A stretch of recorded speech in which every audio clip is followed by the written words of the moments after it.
பாலக்கோட்டில் சுடுகாடு கேட்டு தீண்டாமை ஒழிப்பு முன்னணியினர் காத்திருப்பு போராட்டத்தில் ஈடுபட்டனர். நமது பாலக்கோடு ஸ்ரீராம் சில்க்ஸ் வழங்கும் தீபாவளி அதிரடி ஆஃபர். தீபாவளி ஆடைகள் அறிமுக விழா அக்டோபர் 1 முதல் 16ஆம் தேதி வரை. ஜவுளி வாங்கும் வாடிக்கையாளர்களுக்கு மெகா அதிரடி பரிசு மழை. சுபமுகூர்த்த பட்டு ரகங்களுக்கு 30 முதல் 40% தள்ளுபடி. குழுக்கள் முறையில் தேர்ந்தெடுக்கப்படும் வாடிக்கையாளர்களில் ஒரு அதிர்ஷ்டசாலிக்கு ஒரு அழகிய ராயல் என்ஃபீல்டு புல்லட் பரிசாக வழங்கப்படும். KJM groups, MG road, Palacode, Dharmapuri.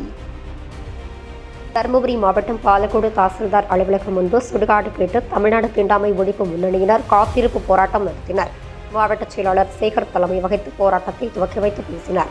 மாநில பொதுச் செயலாளர் ராதிகா, மாநில துணை செயலாளர் முத்து, மாநில செயலாளர் நாகராசன், CBIM வட்டச் செயலாளர் காரல் மார்க்ஸ் ஆகியோர் முன்னிலை வகித்தனர். பாலக்கோடு வட்டம் பஞ்சப்பள்ளி ஊராட்சி, ஏழுகுண்டூர், அத்திமுட்லு ஊராட்சி, அத்திமுட்லு, எரணஅளி ஊராட்சி, குப்பன்குட்டாய் ஆகிய கிராமங்களில் உள்ள ஆதி திராவிடர் மற்றும் போயர் சமூக இன மக்கள் இறப்பவர்களை அடக்கம் செய்ய இடமில்லாமல் நீண்ட காலமாக அவதியடைந்து வருகின்றனர். இதுகுறித்து 1 வருடத்திற்கும் மேலாக மாவட்ட ஆட்சியர் முதல் தாசில்தார் என அனைவரிடமும் மனு அளித்தும் இதுவரை மயானம் ஒதுக்கி தராமல் சாக்குப்போக்கு காரணங்களை கூறி வருவதாகவும், மயானம் மேற்கொண்ட 3 கிராமங்களில் வாழும் ஆதி திராவிடர் மற்றும் போயர் இன மக்களுக்கு மயானம் அமைத்து தரும் வரை காத்திருப்பு போராட்டத்தில் ஈடுபட்டு வருவதாக தெரிவிக்கின்றனர். இந்த போராட்டத்தில் ஆண்கள், பெண்கள் என 100க்கும் மேற்பட்ட பொதுமக்கள் கலந்து கொண்டனர். வட்டத்தில் உள்ள எரணஅளி பஞ்சாயத்து, குப்பன்கொட்டாய், பஞ்சப்பள்ளி பஞ்சாயத்துல ஏழுகுண்டூர், அத்திமுட்லு பஞ்சாயத்துல அத்திமுட்லு ஆகிய 3 கிராமங்களுக்கு தீண்டாமை ஒழிப்பு முன்னணியின் சார்பாக மரியாதைக்குரிய தோழர் தியாகி P. சீனிவாஸ் அவர்களின் நினைவு தினத்தை முன்னிட்டு தமிழகம் முழுவதும் நடைபெறக்கூடிய இந்த காத்திருப்பு போராட்டத்தின் ஒரு பகுதியாக இன்றைய தினம் இந்த 3 கிராமங்களுக்கும் மயான வசதி கேட்டு இந்த ஆர்ப்பாட்ட காத்திருப்பு போராட்டத்தை நாங்கள் நடத்தி கொண்டிருக்கிறோம். உடனடியாக மாவட்ட ஆட்சித்தலைவர் அவர்களும் வட்டார நிர்வாக அவர்களும் உடனடியாக அந்த 3 கோரிக்கைகளும் நிறைவேற்றி தருவதாக வாக்குறுதி என்பது அளித்திருக்கிறார்கள்.